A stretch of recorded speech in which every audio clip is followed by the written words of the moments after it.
Video शुरू करने से पहले आपको बता दें कि यदि अभी तक आपने हमारे चैनल को सब्सक्राइब नहीं किया है तो अभी कर लें और साथ में नोटिफिकेशन घंटी को भी दबाएं ताकि हमारी वीडियो सबसे पहले आप तक पहुंच सके।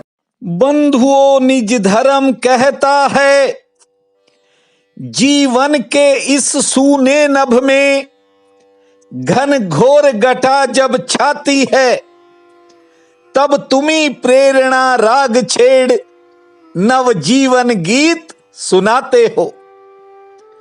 बड़ी ही कीमती पंक्तियां हैं, एक बार फिर सुना रहा हूं। जीवन के इस सूने नभ में घन घोर घटा जब छा जाती है, तब तुम्ही प्रेरणा राग छेड़ नव जीवन गीत सुनाते हो। बंधुओं, जब जब मुश्किल आती है, जब जब कठिनाइयां बढ़ती हैं, जब जब जीवन में बाधाएं घेरती हैं, तो जानते हो आदमी की हिम्मत को, जीव की हिम्मत को कौन बढ़ाता है? वो परमात्मा है, वो भूमा करुणा निधान भगवान है। निज धर्म कहता है कि जब भी कोई काली घटा, कोई गहरी रात आती है, तो हे प्रभु, आप प्रेरणा का वो राग छेड़ देते हो जिससे नवजीवन, नए जीवन का गीत सुनाई पड़ने लगता है। इसके लिए मनुष्य को करना क्या है? बस उसकी तरफ थोड़ी आंख को उठाना है, अपने हृदय को उसकी तरफ खोलना है। आप पाओगे कि कठिनाइयां पता नहीं कब चली गई, पाप लौट गए, अंधकार चला गया, मृत्यु भी चली जाएगी। ठीक से आप आज निज धर्म के इस महत्वपूर्ण सूत्र को समझने का प्रयास करें। सुनते तो आप बंधुओं रोज हैं, लेकिन जिस दिन कोई एक सूत्र भी आपने अपने जीवन में उतार लिया, आप सोच नहीं सकते कि अमावस की काली रात किस तरह पूर्णिमा के उजालों में बदल जाएगी। जो सही मायने में करुणा निधान को देखता है, वह तो एक ही बात सोचता है कि मुझे ना तो किसी वेद पुराण से कुछ लेना है, न किसी और धर्म ग्रंथों से लेना है, मुझे तो तू ही चाहिए। ये खिलौने देकर मुझे ना समझा। भक्त कहता है, तू मुझे इतना ना समझ मत समझ, किसी पंडित को भुलाया जा सकता है। मैं पंडित नहीं हूं जो किसी वेद पुराण के चक्कर में उलझ जाऊंगा। बंधुओं, शब्दों का जाल है और लोग शब्दों की खाल निकाल रहे हैं। निज धर्म कहता है, कहां करूं तेरा वेद पुराना, जिन है सकल जगत भरमाना। सारा जगत भ्रम में उलझा है। अनेक प्रकार के संदेह आदमी के मन में पनपते रहते हैं और इसीलिए बात बात पर विवाद होते हैं। मैं ये कहता हूं आपसे कि जब फुर्सत मिले भूमा को याद कर लिया करो। एक बार नजर उठा करके देख लिया करो अपनी तरफ, कहीं जाने की जरूरत नहीं रहेगी। बंधुओं, जब तक आदमी की भीतरी चेतना जागृत नहीं होगी, तब तक सभी तरह के ज्ञान भी बेकार ही साबित होंगे। कई बार जो ये छोटी छोटी उलझनें इंसान के जीवन में आती हैं, इन्हें सुलझाने के चक्कर में आदमी और ज्यादा उलझ जाता है। आदमी जिन्हें कठिनाइयां समझता है, यदि ठीक से उन्हें देख ले तो आदमी जान जाएगा कि ज्यादातर कठिनाइयां उसके खुद के कारण है।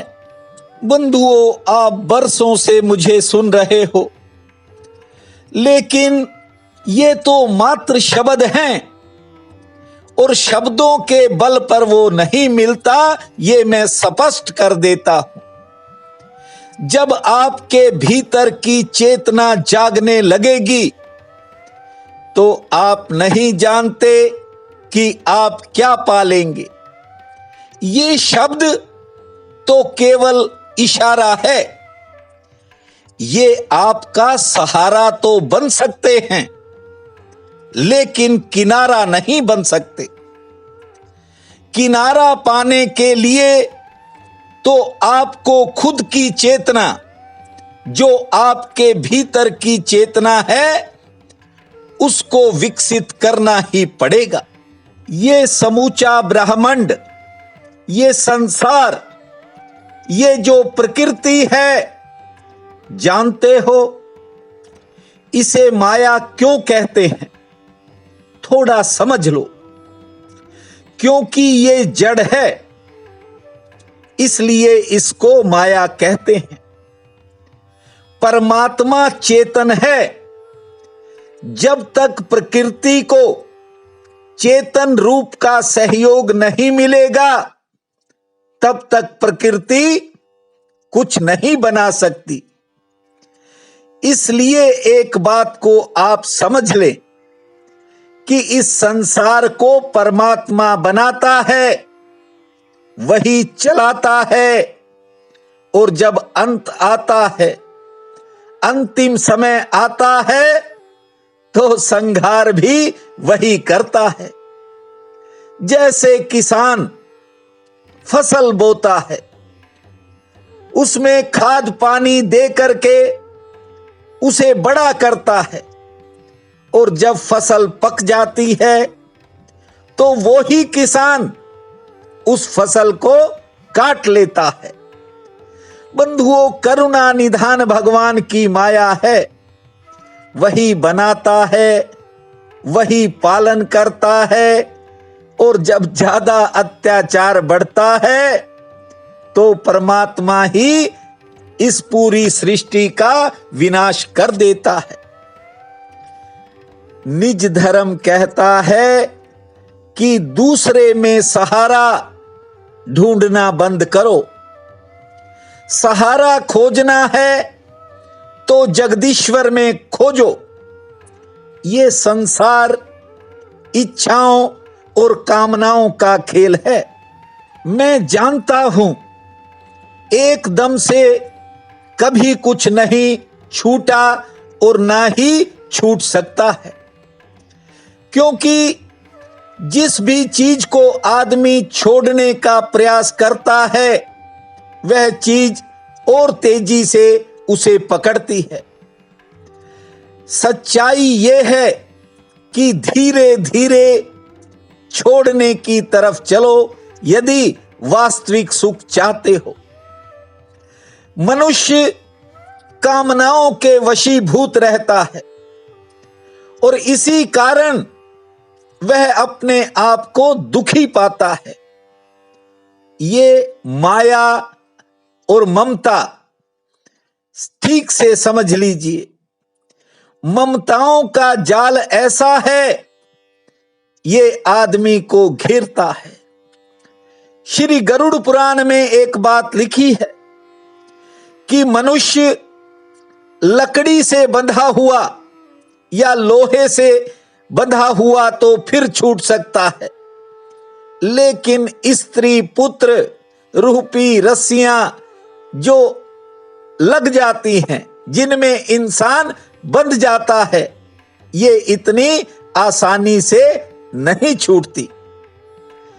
आदमी के भीतर ऊर्जा के ऐसे ऐसे स्रोत हैं कि आदमी न जाने क्या कर सकता है, लेकिन ये जो इंद्रियां हैं, वासनाएं जो पैदा करती हैं, इनमें आदमी की ज्यादातर ऊर्जा जो एनर्जी है वह नष्ट हो जाती है। और दुर्भाग्य की सबसे बड़ी बात यह है कि आदमी को यह नहीं पता रहता कि इस काम में हित है या अहित है, भलाई छिपी है या बुराई है, इस बात का इंसान को पता नहीं चलता। भोग विलास की चाह और धन की जो होड़ है कमाने की, ये बढ़ती रहती है। पहले धन कमाने में कष्ट, फिर उसकी रक्षा करने में कष्ट, और किसी कारण धन नष्ट हो जाए तो फिर कष्ट ही कष्ट। समझ लीजिए कुछ बातों को, ये सुनहरी अवसर है, ऐसा न हो कि समय बीत जाए। आलस्य के कारण आदमी बड़े बड़े नुकसान कर लेता है, और जब ठीक से समझ में आता है कि आलस्य के कारण बहुत सा समय बेकार में चला गया, परमात्मा ने अनमोल जन्म दिया था, वो भी चला जा रहा है, बीत जाता है। अंतिम समय जब आता है तो मनुष्य की जो दृष्टि है वह दैवी हो जाती है, तीनों लोग एक साथ देखता है, और फिर सिवाय पछतावे के कुछ नहीं होता। आज निज धर्म का महत्वपूर्ण सूत्र बताता हूं, ध्यान से समझना। ऐसी बहुत सी चिंताएं हैं जो आपने बेकार में पाल रखी हैं। वह इसलिए क्योंकि आप अपने आप को कर्ता समझते हो, लेकिन ये बेकार की फिक्र और व्यर्थ की चिंताएं हैं। जरा सोचो, वह करुणा निधान सारी सृष्टि को संभालता है, और आपको संभालना भी उसकी सबसे बड़ी जिम्मेवारी है। आज कार्तिक शुक्ल पक्ष की सप्तमी है, बहुत बड़ा पुण्य काल रहेगा। उठते ही धरती मां को प्रणाम करना, और फिर 4 कदम उत्तर दिशा की तरफ चलना, फिर 7 बार ताली बजाने के बाद शांत मन से बैठ जाना और 7 बार लंबी श्वास लेना। नई ऊर्जा का संचार होगा। नहा धोकर हनुमान चालीसा का पाठ करना, 4 पौधों में जल देना, सूर्य नारायण भगवान को नमस्कार करना, शनिदेव व तुलसी के समक्ष शाम के समय एक दीप जलाना, और घर के मुख्य द्वार पर थोड़ा जल छिड़कना। भूमा शनै शनै, भूमा शनै शनै, भूमा शनै शनै, इस महामंत्र को जपना समय आपके लिए शुभ रहेगा। प्रिय बंधुओं व मातृदेवी शक्तियों, आज 21 नवंबर दिन शनिवार है। आप सबको मेरा नमस्कार है। आज का राशिफल इस प्रकार है। मेष, कार्य क्षेत्र में थोड़ी आज ज्यादा व्यस्तता रहेगी। हालांकि आमदन के लिए दिन ठीक है, कोई नया काम भी सामने आएगा। गृहस्थ की कोई चिंता थोड़ा समय मन उदास रख सकती है, और कुछ कामों में इंतजार भी करना पड़ेगा। वृषभ, आमदन के लिए आज का दिन मध्यम श्रेणी का है। कार्य क्षेत्र में मन थोड़ा कम लगेगा। सेहत भी आज थोड़ा नरम रह सकती है, लेकिन आज लेन देन से जुड़ा कोई काम बनेगा, कोई नया संपर्क बन सकता है और मित्रों का सहयोग मिलेगा। मिथुन, गृहस्थ में कोई नया खर्च सामने आ सकता है। कारोबार के लिए दिन सामान्य रहेगा, लेकिन किसी नए साधन से फायदा हो सकता है।